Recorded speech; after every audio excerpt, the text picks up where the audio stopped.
Hairul Nidom, Profesor Azumardi Azra, Profesor Barda Nawawi Arif, dan Profesor Abudin Nata yang terseleksi masuk dalam kategori ilmuwan dunia. 25 ilmuwan terbaik versi AD Scientific. Mbak Wiwi, di-unmute dulu. Satu-satunya orang non persemakmuran yang mendapat gelar CBE itu, Commander of the Most Excellent Order of the British Empire. Sering saya menyebut itu lebih tinggi daripada David Beckham. Warahmatullahi wabarakatuh. Waalaikumsalam warahmatullahi wabarakatuh. Melanjutkan apa yang disampaikan oleh Mbak Wiwi ya, Profesor Siti Zuhro, saya hanya sedikit menambahkan saja bahwa kita ini berbahagia mendapat beberapa orang dari alumni HMI yang masuk ke dalam kelompok ilmuwan dunia. Saya pikir ini adalah suatu pencapaian yang sangat tinggi yang tentunya harus diketok tularkan kepada adik-adiknya, terutama mereka yang sekarang ini bekerja sebagai dosen atau sebagai peneliti, baik itu di universitas negeri atau PTN, PTS, dan juga di BRIN. Itu saya pikir banyak alumni HMI yang berkiprah di situ. Namun beberapa tahun terakhir ini, Mbak Wiwi, ada satu kecenderungan kita makin kurang. Kebiasaan intelektualisme kita ini sepertinya semakin kurang. Maka ketika kemarin saya dihubungi Kang Jana untuk menjadi moderator, tanpa pikir panjang saya mengiyakan, karena memang ini sangat penting. Ada orang yang mengatakan kalau kita melempar ke Bawaslu dan KPU di seluruh Indonesia, yang kena itu kepala alumni HMI. Tapi kalau kita melemparkan pada ilmuwan, yang kena itu bukan alumni HMI. Ini artinya apa? Kita kekurangan ilmuwan yang dari alumni ya, dan juga termasuk dari Indonesia. Tadi presentasinya relatif kecil, tetapi sebenarnya suatu indikasi bahwa kita pun bisa sebenarnya. Nah, saya ingin menjadi moderator nih nanti dengan Teh Prof Aan untuk dua orang pertama saya akan menjadi moderator. Yang pertama tentunya Kak Edi ya, Prof Azumardi Azra. Saya tidak perlu memperkenalkan beliau. Beliau adalah sangat terkenal di Indonesia sebagai saintis bidang-bidang ilmu sosial. Bahkan di Royal Society itu di Inggris, beliau itu mendapatkan gelar Sir. Sir itu lebih tinggi daripada PhD katanya. Karena Newton juga Sir Newton. Jadi kalau orang biasanya tokoh-tokoh yang mendapatkan Sir biasanya ditulis Sir Newton, Sir Fisher ya, dan banyak lagi, tapi PhD-nya jarang. Tapi di sini luar biasa nih Kak Edi ya. Saya mengenal Kak Edi ini pengagum sejak S1 gitu ya. Melalui Kang Pipip, ini ada orang yang sangat piawai menulis ya, dan sangat humble, namanya panggilannya Kak Edi gitu. Telusur Kak Edi itu ternyata udah Azumardi Azra gitu ya. Jadi dan beliau dulu waktu di S1-nya aktivis dan pernah jadi ketua umum, kemudian oleh pimpinannya dikirim ke Amerika untuk menjadi doktor, dan bukunya unbelievable banyak banget, produktif banget, tulisnya tiap hari, bangun tidur nulis ya, mau tidur nulis. Jadi itu kelebihannya Kak Edi. Kak Edi, bagaimana ya trik-triknya, kebiasaan Kak Edi untuk menjadi ilmuwan yang humble, yang betul-betul kritikal, yang punya critical thinking, dan ternyata dari luar pun mencatat Kak Edi sebagai one of the best ilmuwan dunia ya. Kalau Asep Saifuddin kan tidak ada gitu. Ya tidak menulis ya. Saya titipkan penelitian nanti ke Mas Tidom nanti ya. Saya ada kemiripan bidang sama Mas Tidom, sama-sama dari IPB. Kak Edi dulu deh. Kak Edi, silahkan, mungkin agak, karena tidak ada penanggap sekarang ini, mengajar bangsa 20 menit dulu ya Kak Edi ya. Ya, baik. Silahkan Kak. Terima kasih. Assalamualaikum warahmatullahi wabarakatuh. Waalaikumsalam warahmatullahi wabarakatuh. Alhamdulillah, Alhamdulillahilladzi arsala rasulahu bil huda wa dinil haq yuzhirahu 'ala dini kulli wa kafa billahi syahida. Asyhadu la ilaha illallah wahdahu la syarikalah wa asyhadu anna Muhammadan abduhu wa rasuluhu la nabiyya ba'dah. Qala Allah Ta'ala fil Qur'anil Karim, a'udzubillahi minasyaitonir rajim. Bismillahirrahmanirrahim. La in syakartum la azidannakum wa la in kafartum inna azabi lasyadid. Shadaqallahul azim. Yang terhormat presidium kami, Profesor Siti Zuhro, tentu saja juga Kang Jana yang menginisiasi program ini, pertemuan kita malam hari ini, dan yang juga saya hormati Kang Asep dan Mbak Aan Hasanah, dan Ibu Bapak semua yang hadir dalam ruangan Zoom ini ya. Pertama kita banyak-banyak bersyukur pertama kali itu adalah bahwa kita sehat walafiat, kuat iman, kuat Islam, dan kuat ihsannya, insya Allah. Kemudian juga kita bersyukur yang kedua, hari ini kita merayakan hari ini 75 tahun HMI ya. Bagi saya dan bagi banyak kita, HMI itu adalah mungkin co-school ya, co-school, jadi sekolah bersama. Saya punya dua sekolah yang sama-sama penting. Yang satu memberikan gelar itu IAIN Sari Hidayatullah Jakarta. Yang kedua adalah HMI cabang Ciputat ya. Banyak pergumulan intelektual di situ. Kalau di bangku di kelas saya kira kita lebih banyak itulah ya mendengar apa yang disampaikan oleh para dosen kita. Tapi kalau di HMI ya kita mengembangkan intelektualisme kita, jadi penting sekali. Dan saya beruntung pernah menjadi ketua departemen gitu, wakil ketua dan kemudian ketua umum tahun 82-83 itu di HMI cabang Ciputat. Walaupun kemudian saya nggak meneruskan ke tingkat lebih lanjut ya, sampai di situ saja ya.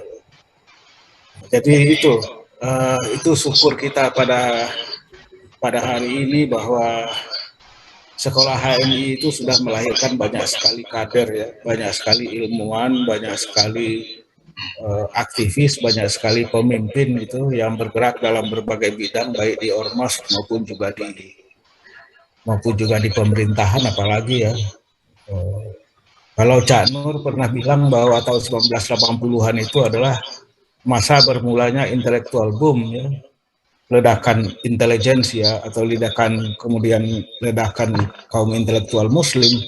Maka saya kira pada masa-masa awal itu 80, 90 ya kan, sampai tahun 2000-an dan berlanjut sampai sekarang, itu memang banyak sekali lahir dari HMI.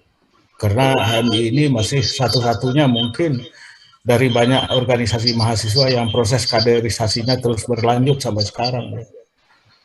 Apa itu LK-nya jalan terus lah, macam-macam itu jalan terus dibandingkan dengan ormas-ormas yang lain. Ya.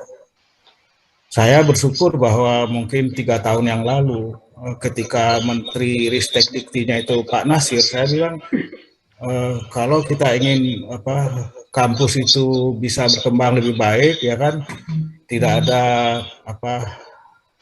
gerakan-gerakan mahasiswa yang bergerak ke kanan ya, maka kemudian organisasi ekstra kelompok Cipayung itu harus diizinkan kembali ke kampus gitu.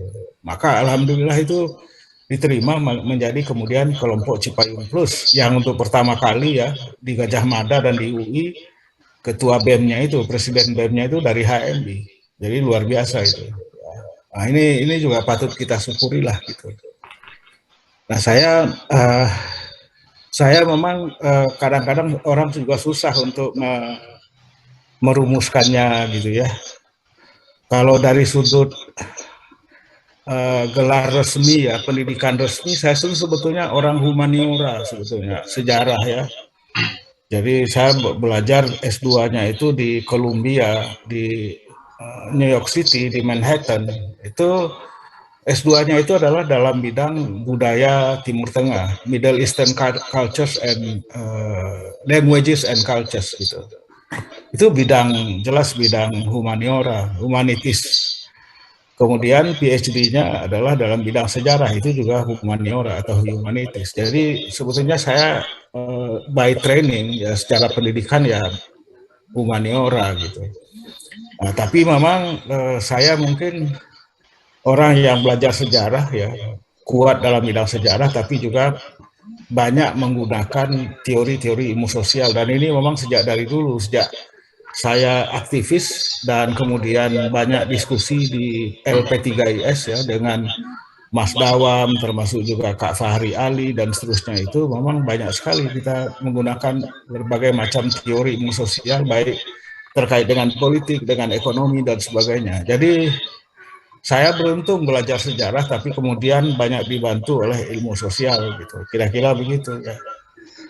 Nah, cuma mungkin saya kalau disebut ilmuwan gitu ya, mungkin nggak ilmuwan murni gitu ya, mungkin ilmuwan yang tidak terlalu tidak ilmuwan yang tidak terlalu murni ilmuwan mungkin ya. Saya nggak tahu apakah itu kalau pakai bahasanya Mbak Wiwi, for better for worse gitu ya.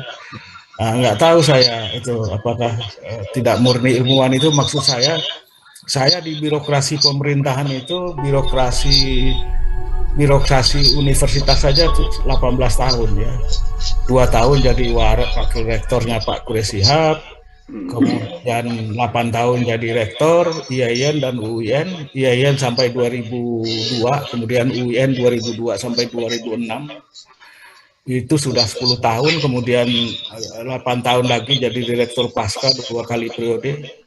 Tambah lagi juga menjabat di kantor wakil presiden sebagai deputi Kestra, dan terakhir sebagai staf khusus di bidang reformasi birokrasi. Jadi sebetulnya saya banyak sekali itu. Kalau dibilang orang pemerintahan ya bisa juga lah orang birokrat ya. Tapi mungkin kalau lihat di media saya jarang disebut ya sebagai pejabat atau ya kalau rektor itu kan boleh disebut pejabat lah. Eselon 1 di kantor Wapres juga pejabat lah gitu. Tapi nggak pernah saya disebut sebagai pejabat. Biasanya disebut sebagai apakah cendekiawan Muslim, apakah sebagai representasi dari masyarakat sipil, masyarakat madani, itu lebih sering begitu. Jadi ini yang sampai sekarang ya. Jadi mungkin sebagian kawan itu kadang-kadang suka menasihati saya belakangan ini ya, kawan-kawan sekalian, saya menasihati saya jangan terlalu keras katanya kan. Misalnya saya mengkritik macam-macam lah ya, mulai sejak dari amandemen undang-undang anti korupsi, kemudian RUU Omnibus Law, Omnibus Cipta Kerja, sampai kepada Undang-Undang IKN, kemudian rencana pemindahan ibu kota gitu kan, atau bukan rencana ya, mau pemindahan ibu kota, pembangunan ibu kota baru ya kan, dibilang saya dianggap terlalu keras gitu ya.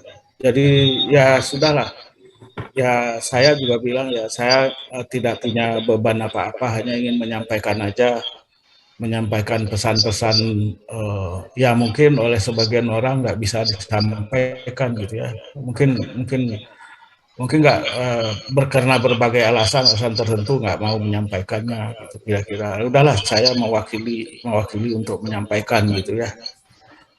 Nah jadi itu Bapak dan Ibu sekalian, nah jadi saya itu mungkin aktivis tapi juga pada saat yang sama mempertahankan itu, mempertahankan diri sebagai ilmuwan murni dalam tanda kutip itu. Karena itulah saya mungkin paling sering pergi keliling ke sana sini ya. Saya waktu jadi fellow di Oxford ya, di Oxford Center itu disebut sebagai Ibnu Battuta, Muslim Traveler, karena pergi ke sana ke sini seminar ya kan, itu tahun 94-95 itu. Muslim Traveler ya, jadi menyajikan makalah ke sana sini ya kan dalam berbagai bidang ya.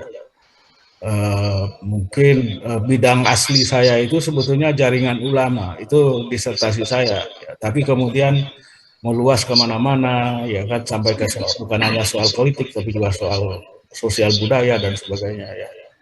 Jadi saya terus menulis baik makalah, kemudian juga buku dan juga kolom sampai sekarang ya. Dan itu mulai sejak dari tahun 79 sampai sekarang, tidak berhenti menulis. Pokoknya sepanjang hari kalau ada waktu ya menulis gitu, atau misalnya memeriksa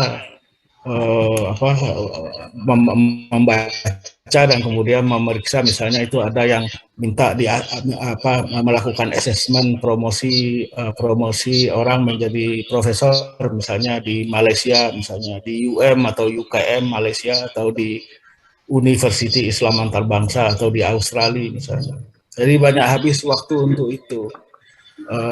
Ya tapi ya saya salah satu kenapa bisa mengerjakan semuanya itu ya, itu karena ya disiplin aja dalam waktu ya kan, disiplin waktu, sehingga kemudian tidak ada waktu yang terbuang percuma. Walaupun saya juga senang menikmati film, misalnya nonton di Netflix misalnya, senang juga nonton gitu macam-macam film lah, Breaking Bad dan macam-macam ya, Designated Survivor kalau Bapak dan Ibu suka nonton Netflix ya, saya nonton yang begitu-begitu itu. Jadi itu makanya kemudian nggak heran kalau tulisannya banyak ya di mana-mana ya, dan rekaman kalau dicari di YouTube ya, rekamannya banyak sekali. Apakah ceramah, apakah apa gitu, banyak sekali ya. Nah, jadi itu saya kira kuncinya itu adalah konsistensi aja. Konsistensi tadi udah saya sebut, mengatur waktu, konsistensi, disiplin ya. Itu yang saya kira kuncinya di situ ya. Saya mungkin kalau tadi disebut juga pada tingkat internasional, saya mungkin satu-satunya orang Indonesia yang pernah menjadi advisor di 3 lembaga yang terkait dengan demokrasi, yang memajukan demokrasi. 8 tahun di International Institute for Democracy and Electoral Assistance, itu IDEA, International IDEA yang bermarkas di Stockholm ya. Itu anggotanya itu antara lain misalnya adalah Presiden Afghanistan yang kemarin itu siapa yang ditumbangkan oleh Taliban itu. Kemudian juga almarhum Surin Pitsuwan itu juga termasuk gitu ya. Jadi itu di situ. Kemudian juga pernah menjadi advisor di Badan PBB untuk demokrasi, untuk pengembangan demokrasi itu di New York. Dan juga Bali Demokrasi Forum itu yang dibikin oleh Presiden Soeharto gitu ya. Jadi banyak. Selain juga misalnya menjadi anggota dewan redaksi di berbagai jurnal internasional. Misalnya saya adalah salah seorang anggota redaksi Ensiklopedia Islam 3, Encyclopedia of Islam 3 yang diterbitkan di Leiden. Jadi siapapun sebetulnya yang mengkaji Islam, Islamic Studies, pasti menggunakan Encyclopedia of Islam yang diterbitkan oleh Brill Leiden. Saya salah satu itu, udah lama, udah berapa. Kemudian jurnal semacam Journal of Islamic Studies di Oxford, kemudian Journal of Royal Asiatic Society, dan sebagainya, banyak sekali ya. Saya juga seperti yang kita ketahui, untuk diundang menjadi anggota dewan redaksi jurnal seperti itu tidak bisa kita minta-minta ya, kita nggak bisa minta, nggak mengajukan diri sendiri, melamar nggak bisa. Itu ya memang orang cari sendiri, dan kemudian mungkin ketemunya saya salah satunya gitu. Jadi ini lagi-lagi satu hal yang patut disyukuri. Nah, yang terakhir tadi yang sudah disinggung oleh Mbak Wiwi, mungkin saya juga kalau nggak satu-satunya ya, mungkin salah satu dari sedikit ya, ilmuwan atau alumni HMI, apapun lah namanya gitu, yang mendapat penghargaan itu relatif lengkap lah ya. Mulai dari bintang Mahaputra Utama ya. Ya, saya bilang sama keluarga istri saya, kalau ada apa-apa, apalagi musim COVID-19 ini ya kan, nggak usah pusing-pusing ya, karena penerima penghargaan Bintang Mahaputra Utama itu punya jatah di Kalibata gitu kan. Walaupun kata anak saya, jangan ya katanya di Kalibata itu ada koruptornya katanya, ada juga yang suka mempersekusi kita zaman Orde Baru dulu gitu. Ya udahlah itu. Nah itu tahun 2005. Tadi udah disebut juga hari ini Ratu Elizabeth berulang tahun ya kan, ramai beritanya, Kompas menurunkan juga. Nah saya itu satu-satunya orang non persemakmuran yang mendapat gelar CBE itu, Commander of the Most Excellent Order of the British Empire. Nah, sering saya menyebut itu lebih tinggi daripada David Beckham, pemain Manchester United. David Beckham itu gelarnya itu OBE. OBE itu officer. Jadi officer itu perwira, kalau commander panglima, ya kan. Kemudian juga penghargaan dari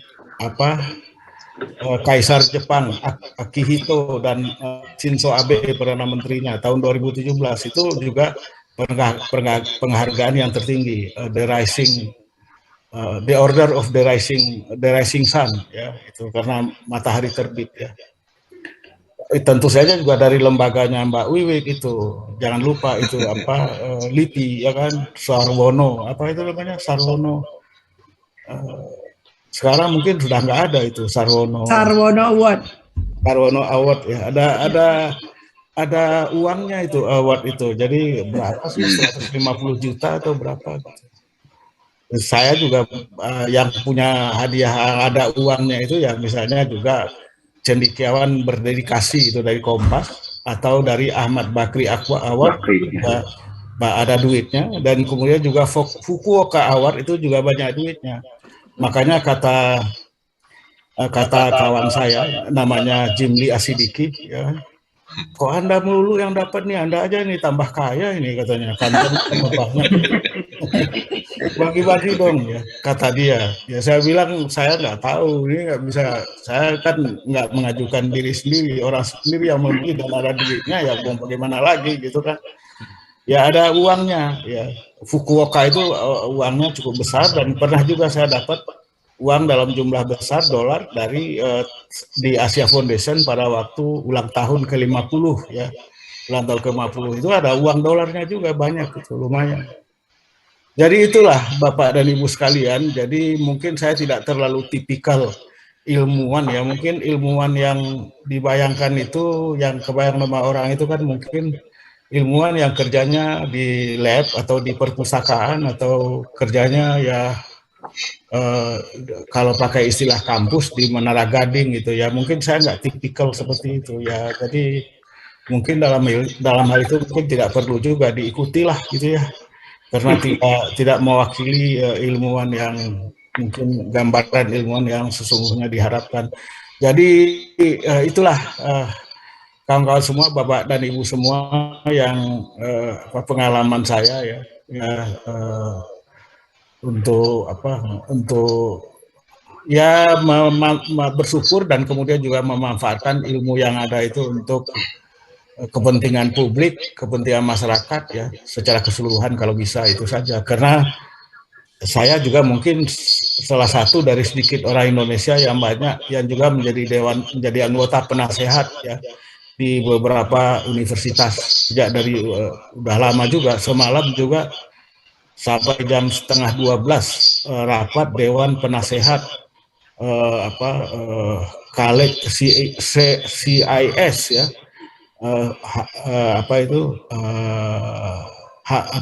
HKBU, Hamad bin Khalifah University di Qatar ya. Anggota dewannya itu, penasehatnya itu termasuk orang seperti John Esposito, kemudian juga Karen Armstrong ya.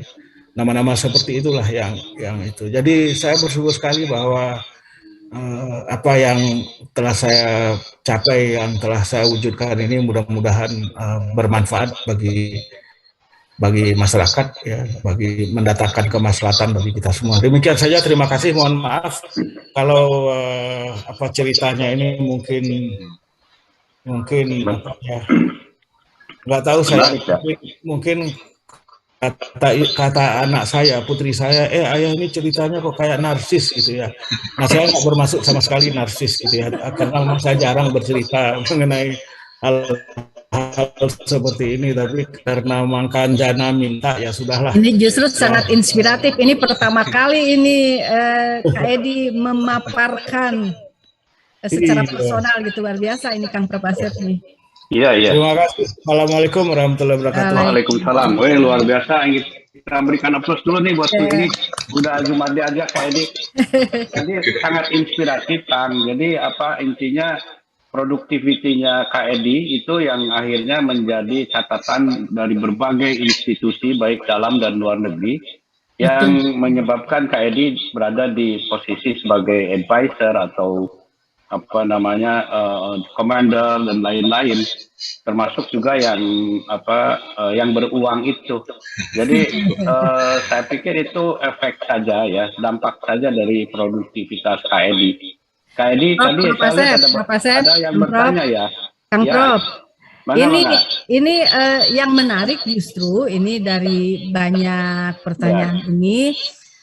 Bagaimana menjaga konsistensi keilmuan Bang Edi ini, Kak Edi ini dalam dunia birokrasi gitu kan, sepanjang karirnya itu di karir birokrasi, tetapi konsistensi keilmuannya atau kecendekiawanannya itu tidak bergeser ke kiri ke kanan gitu. Nah itu kokoh betul. Bagaimana itu caranya itu? Kita kan dieksplor tuh Kak Edi pertanyaan dari berbagai chatting tentang konsistensi dan kedisiplinan terhadap waktu. Saya pikir itu luar biasa dan mengalirnya pengalaman serta sejarah. Dimana kalau ditanya di TV itu tenang aja Kak Edi ini seperti ensiklopedia berjalan begitu. Gimana Kak Edi itu tadi? Silahkan Kak Edi, sebelum yang lain. Ya sebetulnya kalau mempertahankan, terima kasih, mempertahankan keilmuan ya, keilmuan atau keilmuanan ya, katakanlah begitu ya, dengan karya-karya tentu saja ya. Saya itu bisa menulis di mana saja ya. Jadi walaupun jadi rektor ya tetap menulis, kalau nggak ada orang saya menulis, tapi kalau ada tamu, ada kegiatan ya udah, saya tidak memerlukan misalnya waktu khusus untuk menulis, itu bisa menulis kapan saja. Nanti kalau tamunya udah pergi ya menulis lagi bisa gitu ya. Jadi tidak perlu menunggu ilham atau apa gitu, pokoknya nulis saja. Dan menulis itu kalau dapat satu paragraf, alhamdulillah, dapat satu halaman, alhamdulillah gitu kan. Jadi itu saja ya. Nanti kalau kalau ada waktu lagi dilanjutkan ya. Kalau ada ide, misalnya mungkin lagi duduk-duduk, lagi nonton atau lagi apa saja, catat, nggak hilang dia. Ide misalnya mengenai tulisan atau apa gitu ya, terlintas dalam pikiran, langsung dicatat. Kalau nggak hilang dia. Nah, jadi itu nanti kemudian baru difikirkan ini sumber-sumber pendukungnya apa saja, kerangka teorinya apa saja, itu datang belakangan. Tapi yang paling penting subjeknya dulu, apa yang mau dibahas gitu ya, apa ini yang paling menarik gitu ya. Itu kemudian sehingga kemudian saya terus menulis baik di kantor dan juga tetap pergi seminar ya. Saya pernah diperingatkan oleh mantan Menteri Agama Pak Buding yang sudah almarhum, Pak Maftuh Basuni ya, dia bilang Anda ini pergi keluar melulu katanya ya kan, nanti kalau sampai minta surat izin ke saya ke luar negeri saya nggak kasih katanya kan.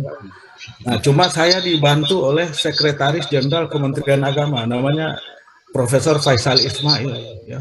Jadi Pak Faisal Ismail itu kalau saya Pak Mardi, kalau Pak Mardi minta mengajukan izin untuk pergi, misalnya pergi seminar atau konferensi, ya saya simpan aja katanya kan. Soalnya apa? Kalau saya teruskan ke menteri, sebelum ada catatan dari menteri, Pak Mardi udah pulang katanya, udah ada di Indonesia lagi, cuma berapa hari gitu kan. Nah, jadi itu terus yang terjadi. Jadi walaupun birokrasi seperti itu. Nah kalau waktu di kantor Wapres juga begitu. Waktu itu Wapresnya adalah Pak Yusuf Kalla. Pak Yusuf Kalla memberikan kebebasan ya kan. Ya karena saya bilang sama Pak JK ketika diminta ya untuk menjadi deputi, ya saya bilang Pak saya ini sering ke luar negeri untuk seminar ke sana sini gitu. Ya bagaimana ya pokoknya silakan deh diatur gitu. Jadi saya nggak pernah dilarang juga oleh Pak JK untuk pergi ke luar negeri. Jadi sebulan itu bisa 2 kali, bisa sekali ya kan. Oleh karena itulah maka kartu mileage ya, kartu apa istilahnya mileage. Garuda itu. Ya, ini frequent flyer. Poin. Frequent flyer saya di Singapore Airlines tuh yang paling tinggi dan sampai sekarang pun udah nggak dipakai, jumlahnya 300, bisa dipakai untuk pulang balik ke Amerika gratis gitu, dengan mileage yang ada ya kan. Garuda juga begitu ya. Jadi itu karena banyak melakukan perjalanan ke sana sini. Jadi itu Kang Asep menjaga itunya ya kan, menjaga. Jadi tidak hilang dalam jabatan itu ya tetap aja menulis, tetap bikin makalah gitu. Iya. Dan walaupun susah, jadi di dalam diri saya tumbuhkan tantangan gitu. Jadi kalau ada orang yang minta saya seminar, minta makalah, itu bagi saya sebagai tantangan untuk membuktikan bahwa saya bisa memenuhi permintaan mereka dengan makalah dan sebagainya gitu. Terus menulis ya, Kak Edi. Luar biasa, Kak Edi. Jadi kita berikan applause sekali lagi nih untuk Kak Edi, dan mudah-mudahan menular nih kebiasaan disiplinnya menuliskan ide kemudian dituliskan menjadi tulisan. Kak Edi, nanti kalau ada pertanyaan lagi kita menyusul nih, kita akan masuk ke orang yang kedua dari ilmuwan dunia ini. Sekali lagi terima kasih Kak Edi ya, dan semoga saya ketularan nih.